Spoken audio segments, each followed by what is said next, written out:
Queen Valera stood upon the crystalline balcony of her palace, gazing across the sprawling cities of Anthera Prime, her four arms crossed in contemplation as she considered the most difficult decision of her long reign. Her daughter, Princess Lysa, had been declared infertile by the royal physicians after years of failed treatments. In Antheran culture, this was more than a personal tragedy. It was a crisis that threatened the entire bloodline. The Antherans were a proud species, tall and elegant, with luminescent skin that shifted colors with their emotions. They had ruled this sector of the galaxy for 10,000 years, maintaining strict genetic purity through careful breeding programs. But now that very purity had become their downfall. Genetic stagnation had led to declining fertility rates across the entire species. Princess Lysa was merely the most visible victim of a problem that threatened to end their civilization within a few generations. Ambassador Marcus Webb sat in the waiting chamber, adjusting his formal diplomatic robes. He had been summoned to the royal palace without explanation, culled from his modest quarters in the human embassy district. Humans were relatively new to this region of space, having only achieved faster-than-light travel 2 centuries ago. They were considered primitive by most galactic standards, though their adaptability and tenacity had earned them a measure of respect. Marcus was a career diplomat, 42 years old with graying hair and kind eyes. He had spent the last decade building relationships between Earth and the various alien civilizations in this sector. The work was often thankless and always challenging, but he believed in it.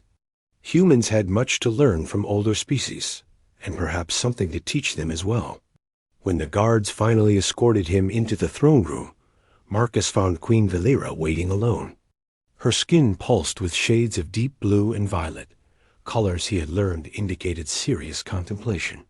She dismissed the guards with a gesture, and Marcus felt his pulse quicken. Private audiences with the Queen were almost unheard of. "Ambassador Webb," Valera began, her voice carrying harmonics that human ears could barely detect. "I have a proposal that will seem strange to you, perhaps even offensive, but I ask that you hear me fully before responding." Marcus bowed respectfully. "Your Majesty, I am listening." The Queen explained the situation with remarkable candor. Her species was dying slowly, strangled by their own genetic inflexibility. Her daughter represented the future of the royal line, but that future had been stolen by chromosomes that refused to cooperate. Antheran law and custom offered no solutions. Every possible treatment had been attempted and failed. "Our scientists have studied human genetics extensively," Valera continued. "Your species possesses remarkable genetic diversity and adaptability. Where we have stagnated, you continue to evolve and thrive. Our medical team believes that human genetic material might provide the catalyst our species needs." Marcus felt his face flush as he began to understand where this was leading. "Your Majesty, are you suggesting—" "I am proposing a marriage between you and my daughter," Valera stated plainly. "A union that might produce offspring where our own pairings have failed. I understand this is unprecedented. No member of the royal family has ever married outside our species. But I see no other path forward." The proposal stunned Marcus into silence. Marriage to an alien princess. The very idea seemed absurd, like something from a cheap science fiction novel. Yet the Queen's desperation was evident in the crimson threads now appearing in her luminescent skin. "I would need to meet the princess," Marcus finally said. "This decision affects her as much as me. More so, perhaps." Princess Lysa was not what Marcus expected. He had imagined someone cold and regal, bound by duty and tradition. Instead, he found a woman who radiated warmth despite her alien features. Her skin glowed with soft golden hues, and her large eyes held depths of sadness mixed with cautious hope. They met in the palace gardens, away from the prying eyes of the court. Lysa spoke honestly about her condition and the shame it had brought upon her. In anthine society, a royal who could not produce heirs was considered a failure, regardless of their other qualities or accomplishments.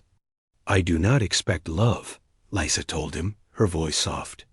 "I have been told that human marriages often involve emotional attachments that grow over time. Perhaps we might achieve friendship at least. That would be more than I have any right to hope for." Marcus found himself drawn to her honesty and vulnerability. Over the following weeks, they met regularly, learning about each other's cultures and backgrounds. He discovered that Lysa was an accomplished scientist in her own right, specializing in xenobiology. She had spent years studying other species, dreaming of the day when anthines might overcome their genetic limitations. The marriage was arranged with surprising speed. The ceremony blended human and anthine traditions, creating something entirely new. Many in the anthine court opposed the union, seeing it as a degradation of the royal bloodline. But Queen Valera silenced all objections with imperial authority. The wedding night was awkward and strange, two utterly different biologies attempting intimacy. But anthine scientists had prepared extensively, using advanced medical technology to bridge the gap between species. Marcus tried not to think too hard about the clinical aspects and focused instead on the woman before him, equally nervous and uncertain. Months passed with no results. The court physicians examined Lysa regularly, and each negative report brought fresh disappointment. Marcus watched his wife sink deeper into depression, convinced that even human genetics could not overcome her condition. He held her through long nights, offering what comfort he could, and found that his feelings for her had grown beyond mere friendship. Then, nearly a year after their marriage, the impossible happened. Lysa woke one morning with her skin displaying patterns of brilliant emerald green. She stared at her own arms in shock before rushing to the medical facility. The physicians confirmed what the color change indicated. She was pregnant. The news sent shockwaves through both anthine society and the wider galactic community. Scientists from a dozen species requested permission to study the pregnancy, eager to understand how such a thing was possible. Queen Valera granted limited access, balancing scientific curiosity against her daughter's privacy and safety. The pregnancy progressed differently in typical anthine gestations. It lasted longer and produced more dramatic physical changes in Lysa. Human doctors consulted with anthine physicians, combining medical knowledge from both species to ensure the best possible outcome. Marcus barely left his wife's side, marveling at the miracle growing within her. When the day finally came, both species held their breath. The delivery was complicated, requiring surgical intervention from teams of specialists. But when the first cry echoed through the medical facility, tears of joy flowed freely. Lysa had given birth to twins, a boy and a girl, each displaying an extraordinary blend of human and anthine characteristics. Their skin glowed faintly like their mother's, but with an underlying tone that was distinctly human. They had 2 arms instead of 4, but their eyes held the distinctive anthine luminescence. They were beautiful and strange and utterly unique. Queen Valera arrived within the hour to meet her grandchildren. She stood at the bedside, staring down at the tiny infants with an expression of wonder. Her skin cycled rapidly through every color in the anthine spectrum, betraying emotions too complex for words. But the true shock came 3 years later. The royal twins were thriving, growing strong and healthy with characteristics that scientists continued to study with fascination. But more importantly, they had opened a door that no one expected.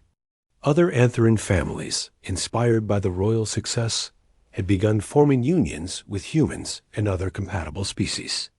The first generation of hybrid children numbered in the hundreds, and they were all fertile. Queen Valera called Marcus and Lysa to the palace throne room for a formal audience. The room was filled with scientists, nobles, and representatives from multiple species. The queen's skin displayed pure white, the anthine color of profound revelation.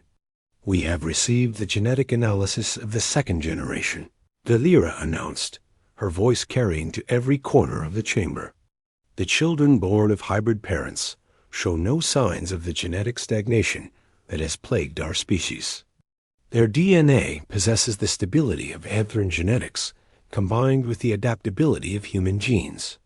Our scientists project that this generation will have normal fertility rates. The generation after them should be completely free of our hereditary problems." She turned to face Marcus and Lysa directly, and for the first time in her long reign, the Queen of Anthera Prime bowed deeply. "You have not merely given me grandchildren," Valera said, her voice thick with emotion. "You have saved our entire species from extinction. History will remember this day as the moment the anthine people were reborn." Marcus looked at his wife, seeing tears streaming down her luminescent face. The daughter who had been declared worthless, the princess who could not fulfill her basic duty, had become the savior of her civilization. She held their children close, and they glowed softly in her arms, living symbols of hope and renewal. In the years that followed, the cultural transformation of anthine society accelerated beyond anyone's predictions.